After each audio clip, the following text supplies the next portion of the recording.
Hello, so a little while ago I did a video on emetophobia and how I feel about my phobia now that I have children. I knew I wasn't finished on the topic. I knew I had more to say because I also wanted to do a video about phases when it's been very difficult for me. So if you haven't watched my previous video on emetophobia, I really urge you to go and watch that after this one, because this is not as positive a video. This is the more scary video, I guess, and I would just hate for anyone to watch this and think, my god, that's a horrible way to live your life and I am never ever having children. I don't want to scare anyone because I'm out of that phase now and I'm in a really good place with my phobia. One more little bit of admin before I get started. I also wanted to say that I found it really hard filming that last video. It was the hardest thing I've ever filmed because I don't like talking about it. I don't often talk about it out loud.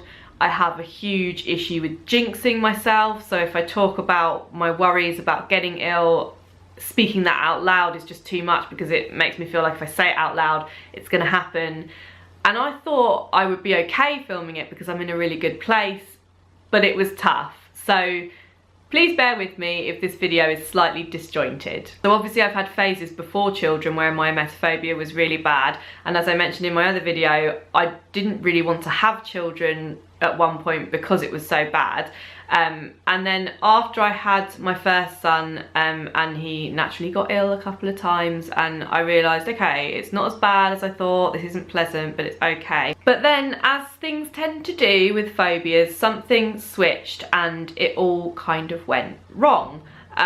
When he was 3 years old, my eldest son, and I had a 4-month-old baby, Rory, Arlo got quite ill. He was ill for 6 days. He had a tummy bug and then he just kept being sick sort of once or twice a day for 6 days. It was a really long time, and Sam wasn't here. He travels a lot, so he wasn't around. And we were back in our old house at this point, which was a really small house. It was essentially just 2 rooms downstairs, and those rooms were both 3 meters by 3 meters. So essentially my memory of this time is me being stuck in one small room with a child who's being sick, and it just seems like it's never ending. And also I've got this 4-month-old baby. I'm adjusting to life with 2 children. I was literally torn. I didn't know whether to put the baby down and deal with Arlo, or, you know, it was a real struggle to know what to do, and it was relentless because Sam wasn't here, so it was all day, all night, just me. And in that period of time, something switched in my head, and that is where things got really bad with my phobia, and I just did not want this to happen again, and I obsessed with this not happening again. I've been trying to remember whether my obsession kicked in a little bit before this or whether it was all afterwards, and to be honest, I can't remember. That sort of period in my life is a little bit blurry, if I'm honest, but at some point during, just before or just after this time, I started really trying to control when my children would get sick, which sounds like a really silly thing because you can't control it, but for me this fear is all about control or lack of control. I hate not being in control, so I would constantly do things like not go to soft play if we had an event coming up that I didn't want them to be ill for, or if Sam was going to go away. I would constantly, on a daily basis, cycle back. I'd count back on my hands, so I'd say, right, okay, we've got Christmas coming up, so 5 days before Christmas I'm going on lockdown. They're not going out anywhere, we're not going to go on play dates, they're not going to go to soft play, because I didn't want them to get ill for Christmas. And before long, obviously, that obsessive control just started to infiltrate everyday life and not just be about big events like Christmas and birthdays. It was just, I think I can control this, and the only way I know how to control this is to stop them contracting the germs, so we're just not going to do these things. And obviously that is really not a nice way to live your life, and it definitely did affect things like just socialising with other mums and other children. I just tended to stay at home where I knew it was safe. So all in all, it was a pretty lonely period in my life. And also things were difficult at home as well. I was totally paranoid about going into their room. I was worried about what I'd find when I went in, to the point where I didn't want to go into their bedroom at night time if one of them woke, or I didn't want to go and check on them. It was a real fear. I just sometimes would be sitting downstairs in the evening and know that I just felt rooted to the spot. I didn't want to go into their bedroom. It was almost like a monsters under the bed situation for me. It was that sort of fear. And when Sam was around, I'd make him go in when one of them stirred, and I wouldn't really tell him why. I'm still not sure whether he actually knows why I did that. He probably does. But I'd make him go in, and I'd sort of just feel really kind of anxious and sit downstairs until I knew what the problem was. Then on the nights when Sam was out, I was just a complete mess. He'd maybe be out with friends, and I'd need to know exactly when he was coming home, and if I started to hear a child sort of murmur or anything, I'd get completely paranoid. I'd feel like a panic attack coming on, and I'd have to call him and say, can you come home? When are you going to be home? And I'd count down the minutes until he got here, until I could relax slightly. And obviously when he was away for like a week at a time, it was even worse, and I actually can't even remember those times. I don't know how I got through them. I know I wasn't really sleeping. I know I was sitting on complete tenterhooks the whole entire time, not really eating, not really sleeping properly. I don't know how I got through those weeks, but I did, but I can't remember them. Obviously, this is when I realised that this had become too much of a problem. It had totally taken over my life, and I needed to do something to help myself and to help my children, because it was affecting them. You know, I didn't want to go out.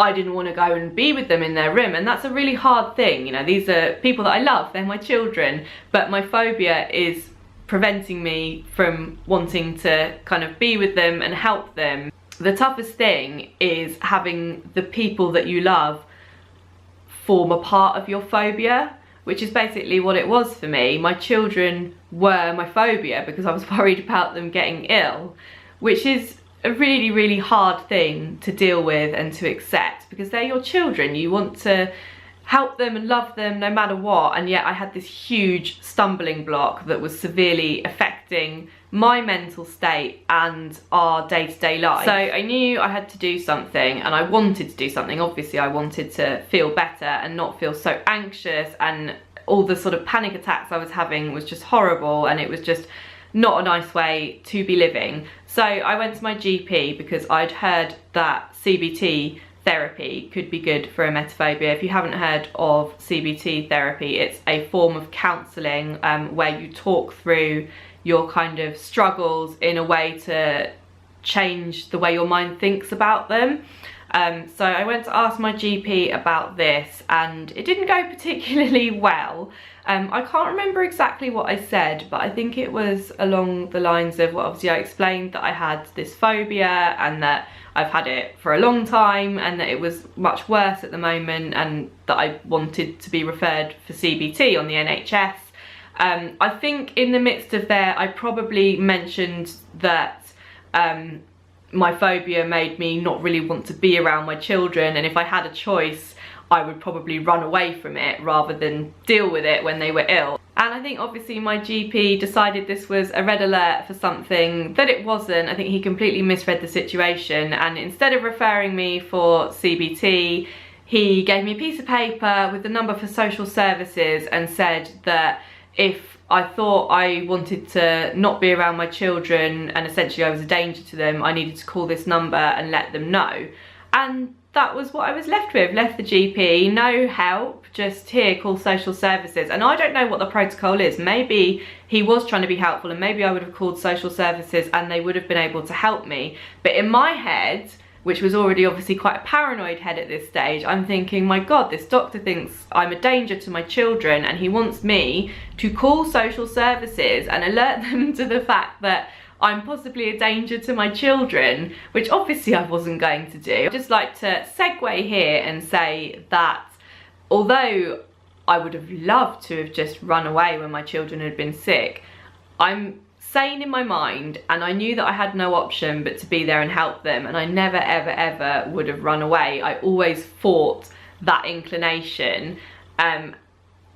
However, if I had felt that I really couldn't cope with it, or if I had in any way felt that I was a danger to my children or to myself, and this goes for not just phobia stuff, not just anxiety stuff, but suicidal thoughts as well, if anything like that happens to you and you need help straight away, go to A&E, because they will help you. You don't have to wait to see a doctor in the morning. Go straight there and tell them what's going on. Segue over.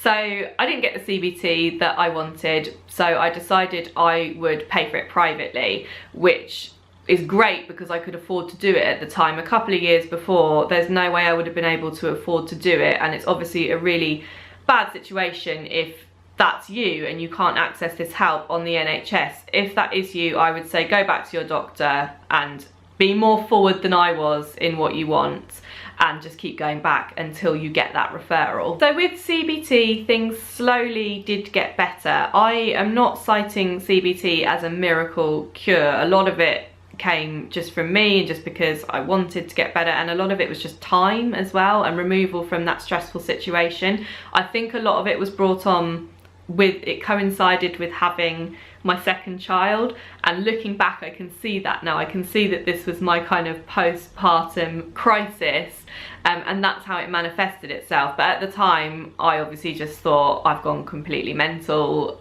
I need help, and I couldn't see it for what it was, because as soon as I kind of got to grips with having 2 children, it became slightly easier, and as those 2 children got older, it became slightly easier, and as more time went on and I removed myself from that anxious, stressful situation of when my son was ill for such a long period of time, it got easier. But the CBT definitely helped, just having someone to talk to openly and honestly about all my feelings, because I find that really hard to do with family or with my partner, because I don't know why it is, but I find it really hard. And part of it is the jinxing thing, part of it is admitting that I'm struggling and admitting that I have this huge control issue. It's something that I prefer just to kind of keep inside, but talking to a stranger was okay, and the more I talked, the easier it became. And it still wasn't easy to talk about this stuff. Those sessions were some of the hardest hours of my life, but it was definitely worth it. I think with CBT, it's one of those things where when you do it, it can make you feel better in the short term, but then you kind of get out of the practice and those feelings can come back. And I think it's perfectly natural to go through phases. As I said before, I know I'll have a bad phase again. I know I'll have good phases again. That's just life, and that's just how this phobia affects me. But there are a couple of things that I kind of learned at CBT that I've still sort of taken with me and I still use to this day. I also learned whilst at CBT that part of my phobia is actually OCD, which I'd never ever realised before, but then when they kind of explained it and some of the behaviours that I have to do with my emetophobia, it suddenly clicked, and I was like, oh yeah, that is definitely, it's less to do with the actual fear of being sick and way more to do with the control stuff and the kind of obsessive behaviours that I have surrounding the fear. So just kind of gaining that knowledge really helped me as well, and made me realise that I've been looking at it perhaps the wrong way. So back when things were really bad for me, I couldn't even talk about it. I certainly wouldn't be sitting here talking about it like I am now. And if this is you watching this, I hope you're okay, and just remember what I've said, that it's phases. So this is a bad phase and it will get better, and you're not constantly throughout your life going to feel as scared and anxious as you do now. Things now are pretty good. I can survive in the house by myself with the kids. I'm not worried so much when Sam goes away. I still don't like it, but I can deal with it. I can deal with him going out in the evenings. I'm not scared to go into my children's room. All of that is completely gone at the moment, and thank God, because it was really a difficult way to live my life. I know that when I'm going through a really bad phase with my emetophobia, it feels like this is it, it's never gonna end, I'm always gonna feel like this, but I know full well, having been through bad phases and come out of it and now being in a much better place, that going forward, Of course there's going to be bad phases again. It's a phobia, I can't help it when it takes hold. But I do know that having been really at rock bottom with it, things can get better. So I'm just going to hold on to that. One thing that I do still struggle with, and I just honestly think I will always struggle with this, is relaxing in the evening. So once all the children are in bed and the house is quiet, especially if I'm on my own in the house, I do just find that I'm on edge constantly. I'm always waiting for that cry, for something to happen, because that's kind of a large part of the dread for me, is that with sickness it happens so suddenly and you're generally not expecting it, and everything can be really quiet, and then suddenly I'm like jolted into this adrenaline panic rush, and it's that sort of panic rush that I'm anticipating and I'm waiting for, and that makes me just generally really quite anxious. I'm still trying to work on ways to counteract that and ways to just be a little bit more relaxed in the evenings and during the night times as well.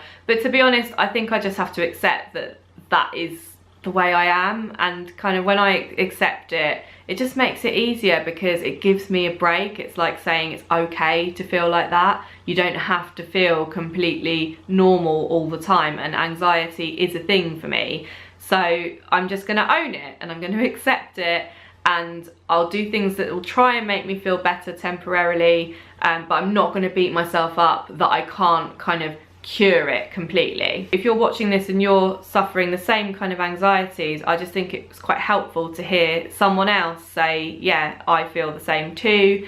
But I do struggle to talk about it to the people closest to me, because for me, because it's a control thing, and I like to be in control. I don't like to feel not in control, and it feels like to talk about it is exposing like my big weakness, like the chink in my armor. But what I'm trying to tell myself, and this is what I tell a friend, if a friend came to me saying that they had this issue, this is what I would say to them: it's not a weakness to admit that you're struggling. The only way you can get better is to admit that you're struggling and to accept help. If you think you need help, please try and get it. I don't really know that there's like specific help for emetophobia. I think CBT is one thing.